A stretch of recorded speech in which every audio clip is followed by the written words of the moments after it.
Сәлем достар! Бүгін біз сіздермен бірге жылқы сүтін пайдаланудың тарихы мен пайдасына тоқталатын боламыз.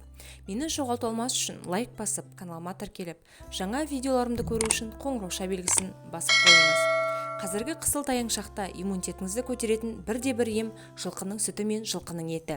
Бұл туралы тек біз емес, еліміздің дәрігер мамандары да кеңес беріп отыр. Қазақ халқы үшін жылқы үлкен қасиетке ие асыл тұқымды жануар. Мінсе көлік, жесе тамақ, ішсе сусын болған 4 түліктің киесінің емдік қасиеттері бар екенін біреу білсе, біреу білмес. Халық арасында қымыз 40 ауруға ем деген сөз желде есіп жүр. Ендеше қымыз бен саумалдың қасиетіне біз де тоқталайық. Жылқы сусыны қымыз жай ғана сусын түрі емес, емдеу мақсатында қолданылатын өнім. Қазіргінің тілімен айтсақ, бұрынғының энергетик сусыны. Қымызды көршілес қырғыз, түркілес, татар, башқұрт елдері де емдік сипатта тұтынады. Қымыздың құрамындағы барлық элементтер адамның бойына тез тарайды. Жылқы сүтінің майлылығы тіл үйірер, ақуызы сіңімді. Қымызды қазақтар ет жегеннен кейін ауыр асты қорыту үшін ішкен. Яғни қымыз құрамындағы көмір қышқылы тәбетті басып, асқазан жұмысын жеңілдетеді. Жылқының жаңа сауылған саумалының құрамында С дәрумені мол.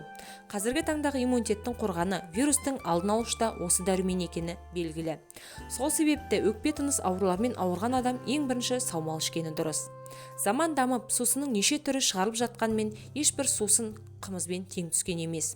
Бүгінгі таңда жастардың көпшілігі шетелдік газдалған сусындарына әуес. Әсіресе Кока-Кола, Пепси сынды брендтік сусындарды жиі ішіп жүр. Қанша жерден ағзаға зиян екенін, семіздік, қант диабеті, жүрек пен қан тамырларын ауруына алып келетінін білсе де, көпшілік бұл таңдауынан бас тартар емес. Дәрігерлер ұзақ өмір сүру үшін қымызды тамақтанар алдында қалыпты мөлшерде 1-1,5 стақан пайдалануды ұсынады. Қымыздың пайдасы туралы 10 дерек. Бірінші, иммунитетті арттырады. Қымыздағы С витамині иммунитетті нығайтады және вирустар мен инфекциялардың теріс әсерімен күресуге көмектеседі. Екінші, тістер мен сүйектерді нығайтады. Ежелгі дала сусынында ағзаның өмір сүруі үшін маңызды макроэлементтер бар: кальций мен фосфор. Бұл сүйек пен тістерге жағымды әсер етеді. Үшінші, қан айналымын жақсартады. Бие сүтін үнемі тұтынған кезде қан айналымы жақсарады. Қымыздың құрамына кіретін Е витамині оған атеросклерозбен күресуге мүмкіндік береді. Себебі ол қандағы холестерин деңгейін төмендетеді. Ежелгі уақытта дәрігерлер қымызбен анемияны да емдеген. Төртінші, жүйке жұмысын нығайтады. Бұл сусында тиамин бар. Ол жүйке жүйесінің қызметіне жағымды әсер етеді. Бесінші, күшті жақсартады. Ерлер үшін пайдалы ақпарат. Қымыз потенциалға жағымды әсер етеді. Бұл сусын ағзаларды қалпына келтіру процесінің жылдамдығын арттырады. Алтыншы, гастритті емдейді. Қымыз асқазан жарасын, гастрит, ұйқы безінің ауруларын емдеуде сәтті қолданылады. Сондай-ақ қымыз тамақтан уланған кезде де жақсы көмектеседі. Жетінші, теріні әдемі етеді және жақсартады. Қымыз әсіресе әйелдерге пайдалы. Оның негізінде қоректік бет маскалары жасалады. Сегізінші, көңіл күйді жақсартады. Ғалымдар бие сүтінен адамның қуанышын тудыратын витаминдер тапқан. Тоғызыншы, туберкулезді емдейді. Егер ауру әлі асқынбаған болса, құрғақ дала жағдайында 2-3 ай емдеу аурудан толықтай құтылуға келген. 10-шы, сондай-ақ обыр аурумен алдын алады.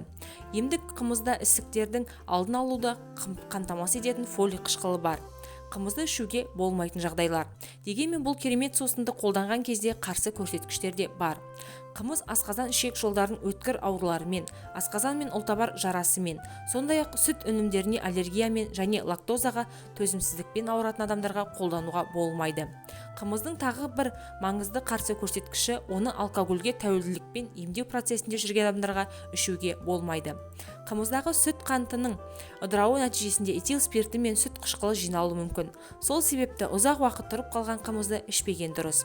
Қазіргі уақытта көптеген өндірушілер қымызды арнайы бөтелкелерге құйып, сондай-ақ бие сүтін өңдеп, құрғақ сүт деп саудалап жүр.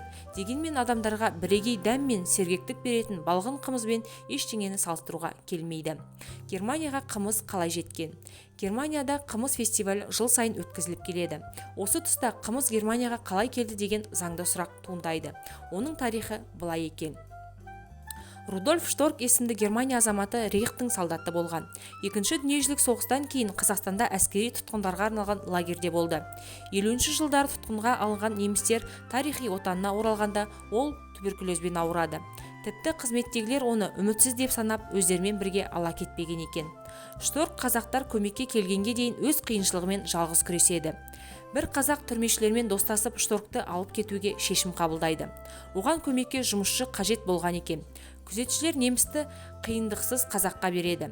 Өйткені немістің өлетініне күзетшілер сенімдеді. Алайда туберкулезбен ауырған немісті қазақтар қымыз беріп емдеп алады. Рудольф Шторктың жолы болып отанына қайта оралады. Келе сала алға қойған мақсаты өзін аяққа тұрғызған керемет сусынның қасиеттерін зерттеуге кіріседі.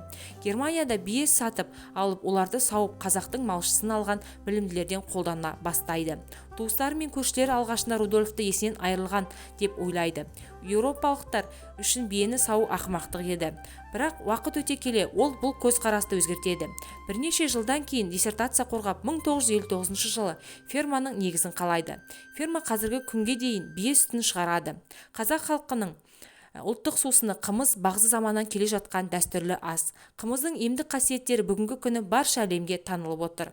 Бүгінде елімізде өршіп тұрған пандемиямен күресте де қымыздың аты жиі айтылып, халыққа көмек ретінде ауруханаларға тегін жеткізіліп жатқанын білеміз. Сондықтан да ауруға ем, сауға қуат болған ұлттық сусындарымыздың қадіріне жете білейік.